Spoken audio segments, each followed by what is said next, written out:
नमस्कार दोस्तों, हमारे YouTube चैनल में आप सबका हार्दिक स्वागत है। फ्रेंड्स, आज हम कक्षा 7 विषय हिंदी अर्धवार्षिक परीक्षा का ये मॉडल पेपर है और पूर्णांक है 40। तो ये एक वायरल पेपर है जिसके परीक्षा में आने की पूरी संभावना है। तो इस प्रश्न पत्र को आप अच्छी तरह से कंठस्थ कर लीजिए। चलिए शुरुआत करते हैं प्रश्न वैकल्पिक प्रश्नों से। पहला प्रश्न है, पंखों की होड़ा होडी से क्या तात्पर्य है? सही उत्तर होगा ख, पिंजरे को छोड़ने की चाह। प्रश्न 2, दादी माँ ने अपने संदूक से क्या निकाला? सही उत्तरों का ख, चमचमाता हुआ कंगन। तीसरा, माँ बाप में समास है, तो यहाँ पर द्वंद्व समास है। चौथा प्रश्न, एनीमिया होने का क्या कारण है? सही उत्तर होगा पौष्टिक आहार की कमी। पांचवा प्रश्न, एक्सीडेंट शब्द का हिंदी अर्थ है? सही उत्तर होगा ख, दुर्घटना। छठा, शाम एक किसान कविता में किस मौसम का वर्णन किया गया है? सही उत्तर होगा ख, जाड़े का। सातवां प्रश्न है, बेखटके यहाँ आया करो, माधवदास ने यह किससे कहा? सही उत्तर होगा क, चिड़िया से कहा। आठवां प्रश्न, अपूर्व अनुभव किस भाषा में लिखी कहानी है? सही उत्तर होगा क, जापानी भाषा में। प्रश्न 9, निम्नलिखित में से कौन सा शब्द आना प्रत्यय से मिलकर बना है? सही उत्तर होगा ख, घराना। अपूर्व में उपसर्ग हैं, यहाँ पर सही उत्तर होगा ग, यहाँ पर उपसर्ग हैं। अब है, निम्नलिखित शब्दों में से उचित शब्द का चयन करते हुए रिक्त स्थानों की पूर्ति कीजिए। 11वां, रोहिणी उठकर अपने पति विजय बाबू के पास आई, यहाँ पर पति आ जाएगा। 12वां, लाल कणों की कमी को एनीमिया कहते हैं, यहाँ पर लाल आएगा। 13वां, घुटनों पर रखी एक चादर सी नहीं को कहा गया है, नदी को कहा गया है, तो यहाँ पर नदी आ जाएगा। 14वां, यासी की चांद तो चांद का पोलियो से ग्रसित मित्र था, यहाँ पर पोलियो आ जाएगा। 15वां, पक्षी पेड़ की ऊंची फुनगी पर झूलने का सपना देखते हैं, यहाँ पर पेड़ आ जाएगा। अब है, सत्य सत्य की पहचान कीजिए। पक्षियों की अभिलाषा आकांक्ष की ऊंचाइयां पाने की है, यह कथन बिल्कुल सत्य है। 17वां, हिमालय की बेटियां पाठ में लेखक ने हिमालय से निकलने वाली नदियों के बारे में क्या बताया है, तो यहाँ पर यह कथन सत्य है, नदियों के बारे में ही इसमें बताया गया है। 18वां प्रश्न, मुरली वाला पहले कचौड़ी बेचता था, ये कथन असत्य है। 19वां, जिन रक्त कणों का कोई रंग नहीं होता उन्हें बिंबाणु या प्लेटलेट कहते हैं, ये कथन भी सत्य है।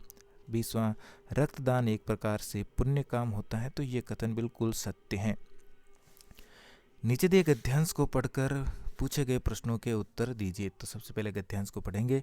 लाल रक्त कण बनावट में बालूशाही की तरह ही होते हैं, गोल और दोनों तरफ अवतल यानी बीच में दबे हुए। रक्त की एक बूंद में इनकी संख्या लाखों में होती है।